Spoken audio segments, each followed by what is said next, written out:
All right, let's get started. Hi, everyone. This is Matt, and I'm the founder of Pilot. And I just wanted to give you a very quick rundown of some of the strategies and tactics that I use on a daily basis to stay productive and increase my output and increase my performance. So to jump straight in, I think the first and the most important part of this process is really understanding your baseline. It's understanding where you stand today, because unless you know where you are, you won't be able to get where you want to be. So the first step of doing that is actually sitting down and scheduling in your calendar every single hour of your day. You don't have to get too detailed, so you don't have to schedule to a very minute. You don't have to say, 1 p.m. to 1:07 p.m. I was going to this place or whatever. But make sure that everything is on your calendar so that you can track the proportions of time that you spent on different things. So stop thinking of your calendar as just a place for an appointment. Think of it as a flexible system which allows you to track where you spend your time on an ongoing basis. Make sure not to schedule every task in your calendar. So when I say make sure every hour is allocated for, that doesn't mean that your calendar suddenly becomes your task list. What you should do instead is create these blocks of time where you tackle certain tasks, but that doesn't mean every single one of those have to go on the calendar. And ultimately, just be flexible and don't fear change. So the idea of scheduling every waking hour of your day, or actually every hour of your day, including your sleep, is to do that successfully, you have to let go of the sort of control freak mentality that things have to go according to a schedule. So you're treating your calendar as a tool to plan your future and a way to understand your past. But if things happen not according to plan, all you do is change your calendar. So your lunch took 2 hours instead of 1 hour. Great. Just change the appointment in your calendar to say that it took 2 hours. Don't stress that that wasn't how long it was scheduled for. This is especially important because you want your calendar to be a source of truth. You want to be able to look back at it and see how you're spending your time. So it shouldn't be a reflection of how you wanted to spend your time. It should be a reflection of how you actually did spend your time, because otherwise it will be a useless tool for analysis. All it will tell you, if you don't treat it as a source of truth, is how you wanted to spend your time, and it's not particularly useful. So if you have some events on your calendar that you're not sure about, instead of keeping them in some other system, you can still record them in the calendar, just mark them as tentative. So I would often do that. I would allocate blocks of time to certain things that I think are going to happen. For example, I might be meeting with that person at this particular time, but I'll just include tentative colon in front of the name of the event. So this is like a pro tip to make sure that you're still able to allocate your time in the future, but don't feel so stressed that, oh, this is definitive now. This is a tool for planning. And then on a similar note, you can use a separate calendar to track your auxiliary events. So if, for example, you need to know that Mr. So-and-so is on holiday next week, I'll actually create an appointment in my calendar, but I have a separate calendar for these types of things called environment. And this is where I track important information or important events that I need to be aware of that are not necessarily going to involve me. So it's important that that calendar is separate and that you can easily switch it off, toggle it off and on and off, because it's not something that you need to keep track every day or you have to worry about. It's just so you know that things are happening. And then after you've put these things in place, your calendar should be up to date. You should really understand, or at least have a tool that you can use to look at how you're spending your time. And then the important aspect, and this is the aspect that's actually going to bring about change and make you more productive, is looking at that list in aggregate and trying to understand if you're spending your time in the way that you want and what changes you need to make to sort of, tune the dials and change the ratios of certain things that will bring you closer to how you want to be spending your time. And unfortunately, there's no trick to getting this data out easily. A lot of you are probably engineers, so you can probably export your calendar and simple script that will pass the iCal format and output as a sort of a spreadsheet. You can just use service like Fancy Hands and send it for someone to review your calendar and create a spreadsheet based on that, or you can just sit down for 30 minutes every week and kind of move your events into a spreadsheet so that you can look at them in aggregate and make decisions based on that. So now that you understand how you're spending your time, here is how you make more time.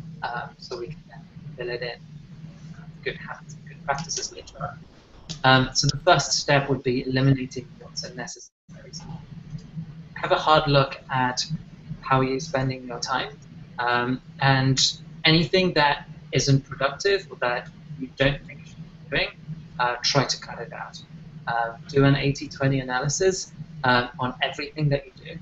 The 80-20 analysis is basically looking at your systems and your inputs and seeing what 20% of inputs generate 80% of outputs. That could be the time that you're spending in correlation to the money that you're making, or say could be that 10% of your customers are generating 80% of your revenue, etc., etc. So you want to look at your time and seeing what is the 20% that I do that's bringing 80% roughly of the results that I want to achieve, and remove everything else. Automate what's repetitive. So the next step after you've cleared your schedule and kind of removed what isn't necessary is looking at things that are repetitive and automating them. Engineers are great at not wanting to do the same thing twice. So I think you'll have a lot of ideas about what can be automated. But even if you're not a technical person, look at tools like Zapier and see if there's anything that you can do to kind of automate frequent tasks so they're not such a burden. And then you delegate what's left.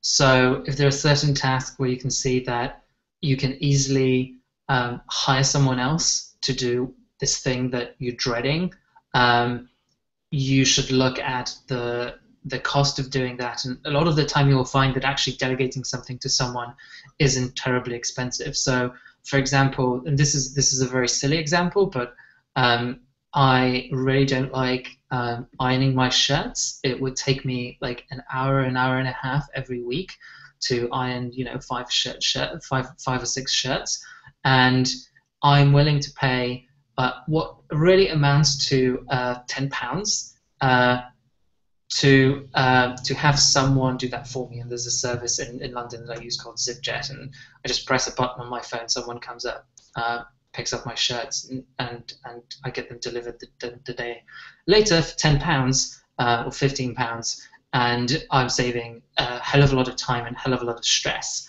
And there are a lot of things like that where the value that you're getting out of the time that you can free up is potentially so much higher than the cost to delegate that to someone. And then there's certain things that you'll still have to do that are going to be very difficult to delegate, like maybe managing your email.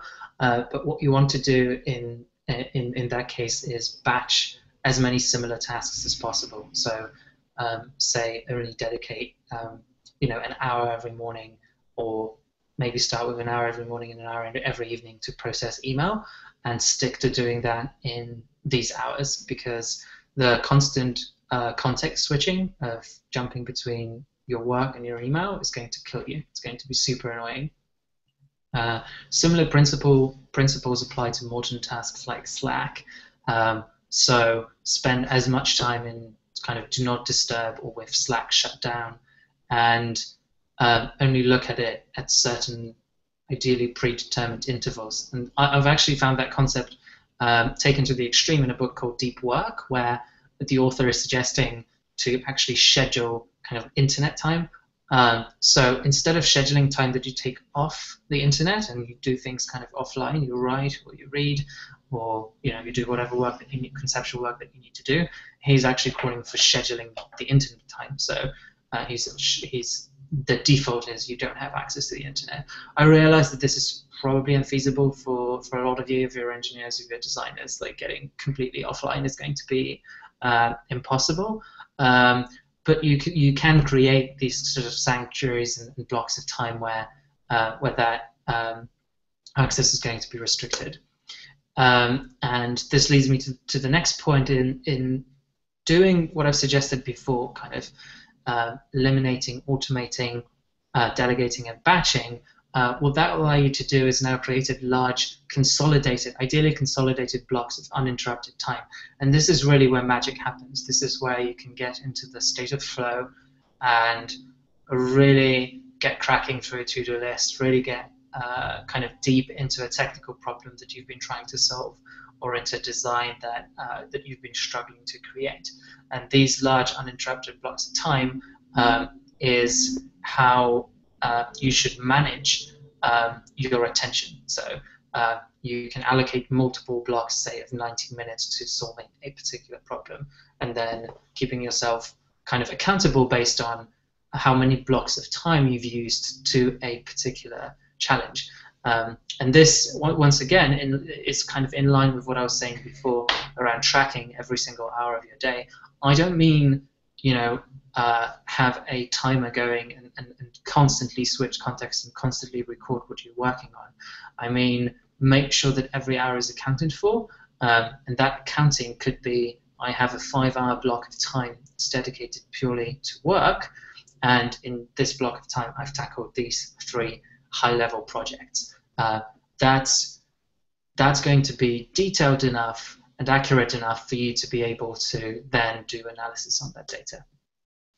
So we understand, we sort of did the analysis, we've created some space in our schedule, and now we're going to start to put things back in. And the first thing that we're going to put back in are strong foundations for a healthy and productive kind of life. And the first aspect that I can't stress how important this is getting enough sleep. So I use an app called Sense, and every single day, there are many other apps that you can use. The very common one is called Sleep Cycle. But I actually aim for at least, for at least 8 hours of sleep, or 8 hours of kind of bedtime every single day. And I track it and I look at my data every single day. My system keeps me accountable to actually sleeping enough. And this is what then allows you to stay productive throughout the waking hours of your day. And you can really maximize your output by actually doing the prep work in kind of recharging your batteries that is necessary to operate at kind of peak performance. So look into apps like Sleep Cycle, start tracking it, start looking at how much time you're spending sleep, and schedule sleep. Like I have sleep as an appointment in my calendar that I keep, just like I try to keep every other appointment. Drink enough water, staying hydrated throughout the day, kind of just as important as sleep. I used to be a competitive rower, and one of the things that our coaches always stressed is how big of an impact being hydrated has on performance, and that applies to athleticism as much as it does to knowledge work. So make sure that you're drinking enough water. Again, there are great apps that you can use to track that. The one that I like is called Prime with a Y, so PRYME. It's an app that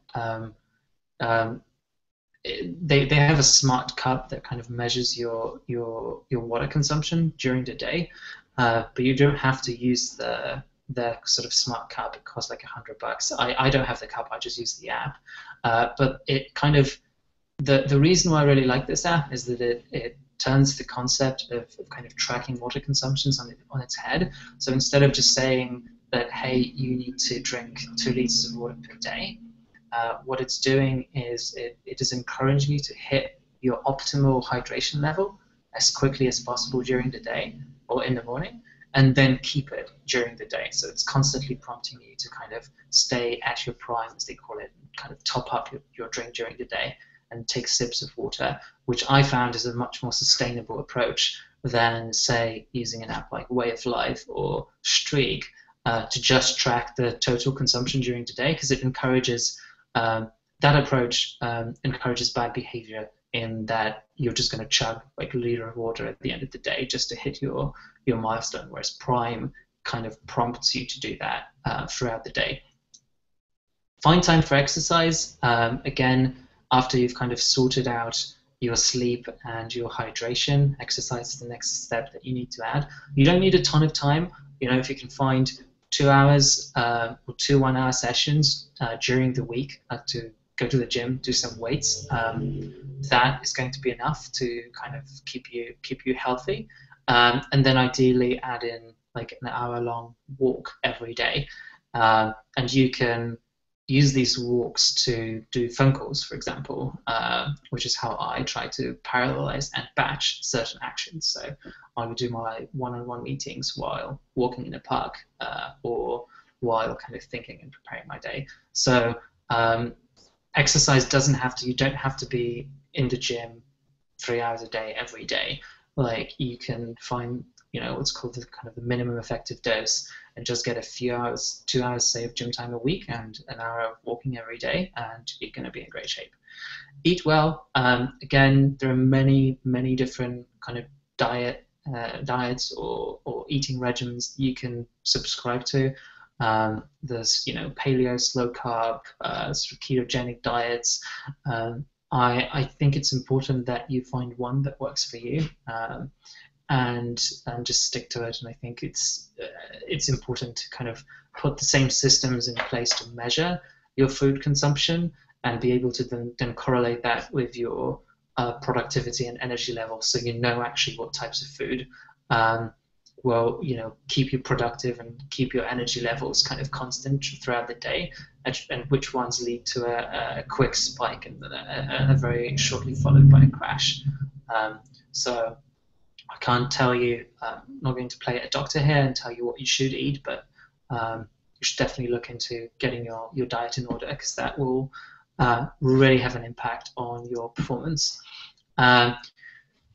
Making room for downtime is another really critical aspect of a productive of a productive life. And the way that you do that is by scheduling your private time, like a couple of, say, like an hour to wind down in the evening, or an hour to get up to speed and kind of relax and read and have a coffee in the morning, maybe.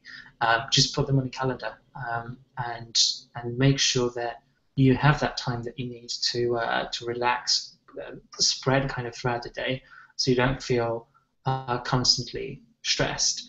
And another way in which, say, I schedule my downtime is that I try to dedicate Saturdays purely to personal or uninterrupted kind of relaxation, and try to stay away from my computer and kind of don't touch it on Saturdays. And that's kind of my quiet day. I actually do schedule and plan my time off. Like, I found that if you just say, look, I work during the week and I relax on the weekend, you're probably not going to relax. You might just veg out on the couch, which might sound like it's relaxation, but in reality it isn't. It really doesn't help you recharge your batteries that much. What helps is planning activities and taking time off in a way which is a little bit more structured, where your mind can be occupied with that activity and it's not going to immediately jump back to work. So the kind of vegging out on the couch, even though you feel like you're not working, your mind is likely to wander to kind of work-related stuff. So schedule your time off, schedule walks in the park, activities, sports, whatever floats your boat, but make sure that your kind of off and recovery time is accounted for just as much as your work time.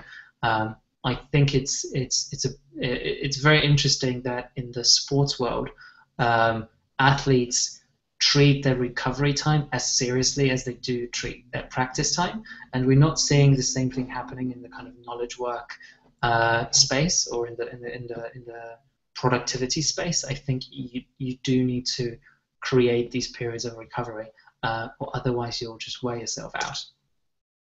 So after we've kind of realigned the foundations and created a really strong baseline for performance, we can then optimize certain things for efficiency. And this could be things like timing your meetings. So if your meetings are scheduled in the calendar, make sure that everyone has an agenda. Use a timer to make sure that you stay on track with that agenda. Create alerts on your phone or your Apple Watch or any other device that you have about the meeting running to an end. So I have an alert on my Apple Watch 5 minutes before each meeting is supposed to end to remind me that I need to finish now. And this is important because these tiny changes in your schedule are going to kind of roll over during the day and will only lead to further delays and kind of further unnecessary changes in your schedule. And staying on time and actually timing your meetings will also allow you to cut them down to the shortest amount of time required to perform whatever action it is that you need to perform in that meeting. So keeping to an agenda, using a timer, will keep you accountable, optimize how you spend your time in meetings, and ultimately lead to more efficiency. Keep a to-discuss list. I have a running list in an app called Clear for every team that I work with and for every person that I frequently interact with. I would just keep like a running tally of things that I need to discuss with that person. So when a subject comes up and I know that I need to talk to someone about something, I can just add it to that list, and I know that when I'm next speaking to that person, whether that's on a call or in a one-on-one, or I just kind of run into them, I can pull up that list and I have things that I can discuss with that individual. And I apply the same concept to my task manager. So in things, I'll just have a tag for each person that I frequently interact with, and I can tag a task with that person if I need to delegate it to them or talk to them about it. And then this is contrary to what some other people would lead you to believe, but creating multiple inboxes will help you only work through things that you need to work through at any particular time, and create these sort of isolated environments for certain type of work. So for example, this is where having an RSS reader, for example, can come in handy, because you can use a tool like Feedbin, which will give you like a special URL. I think Instapaper might do it as well. A special email address which you can use to subscribe to newsletters. So your newsletters are not bunched together with like important work email, because you're going to be reading newsletters in a very different environment, in a very different context, and responding to work email. So I would send all of my newsletters to this special email address, and then use an app on my phone or my iPad called Reader, which will show me these newsletters as a sort of an RSS feed, which is a much more appropriate format and much more appropriate environment for dealing with that type of thing. So as long as you have processes in place to make sure that you tackle each type of inbox, and this can be done by having kind of like one master inbox, and in that inbox you can just create recurring tasks to check other inboxes. That will allow you not only to modulate the frequency at which you check certain types of activities. So for example, you could check your work email say twice a day, and your personal email maybe once a week, and your RSS feed maybe also once a week. Creating these separate inboxes will allow you to do that. And it will also, like, having these kind of separate and disparate things will allow you to build daily rituals which are more conducive to processing these types of items. So last but not least, we'll talk about improving focus. And if sort of the previous one was mostly about like cutting the amount of time, this is how do you make most of the time that you have left after going through all of these exercises. And I think the most important concept here to understand is that of minimizing, there's that of decision fatigue. I believe that we have kind of limited amount of willpower to use during the day, and as you make decisions, that kind of willpower is getting depleted. So if you have to like decide whether you're going to go to the gym or not, you're much more likely to make a decision that's in line with your goals, like a good difficult decision, in the morning than you are in the evening. If you've already like struggled with so many different decisions, you're likely just to be kind of mentally exhausted, and it will be difficult to force yourself to go out and go to the gym and do the thing that you want to do, right? And this is why kind of making these certain decisions, batching certain decisions, or creating routines and creating processes which minimize your decision fatigue is so important. So one of those things could be having dedicated environments for different types of work. So, for example, I have an iPad which I use for entertainment, which has my RSS feeds and my iBooks and maybe Netflix, and then I have another iPad which I use for work, which only has my work apps. It has my email, it has my writing app, it has my task manager, etc. And having these dedicated environments means that when I pick up a device, I don't have to make a decision what I'm going to do, because that decision is already dictated by the device that I've picked up. So this is a great way to kind of keep your mind on track and orient yourself contextually to the type of work that you're going to be doing. And that concept can also apply to environments, right? So have a desk where you only do work, and then have another environment where you say relax, like don't mix the two together, don't eat at your desk, don't do work at your kitchen table, etc., etc. Removing friction from tasks is equally important. So like if you have difficult tasks that you keep procrastinating, make it very easy to start. And there are multiple ways to do that. You know, you can kind of begin the task up front, or you can say, so for example, if you're struggling to get out to the gym, like pack your bag the night before. I know this sounds ridiculous, but if you do that, if you leave your like kind of jogging shoes in front of your door, you will make it easier for yourself to make the good decision. You should always optimize.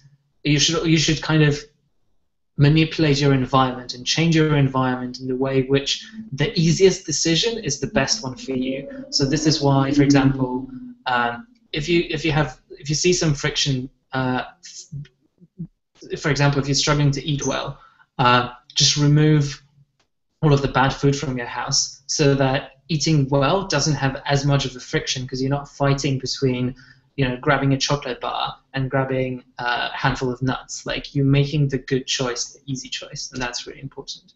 Only make decisions once. So this goes back to kind of having good defaults and say having, you know, picking a favorite restaurant and a favorite meal at each restaurant that you go to. So when you go to that place, you don't have to like study the menu every single time and understand what dish you're going to have. You can always have that default, and this doesn't mean that you can't change these decisions later on, but the decisions should be kind of pre-made, and you can review them periodically and change them if you want to, but the default should be that you go with the decision that you made before, or that you've made already, and this takes a lot of burden off your mind. So the similar concept, you know, similar thing you could apply to kind of scheduling your meals and planning your week in advance. So knowing exactly what you're going to eat for lunch and dinner every single day, so you don't have to make that decision.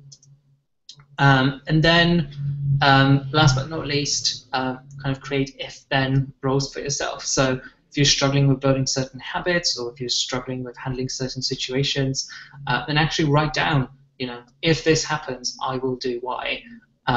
So, you know, if I'm not feeling productive, I will go to the park for 30 minutes and relax. And these types of roles allow you to kind of have fail-safe mechanisms which trigger in certain situations that you can periodically review. So they're kind of like your set of standard operating procedures, the algorithms that kind of govern your life. And again, this is not about kind of setting things in stone. Like, these rules can change and they should change, but the idea is that the default is that you don't have to change them. Like, you don't have to make that decision every single time. You can pre-made certain decisions, make them conditional on certain things happening. And if you don't like that process, if you don't like that kind of if-then rule, then you can always change it. But you don't have to. That's the important part. And I think that's it. So I hope this was helpful. This was a bit of a rundown of the strategies and tactics that I use to stay productive. If you have any questions, just you can email me at matt@pilot.co, or you can ping me on Twitter. That's at MATID. You see it in the bottom left corner of the screen. And I'm happy to chat about these things further. And yeah, I hope this was useful. So thanks, guys, and see you next time.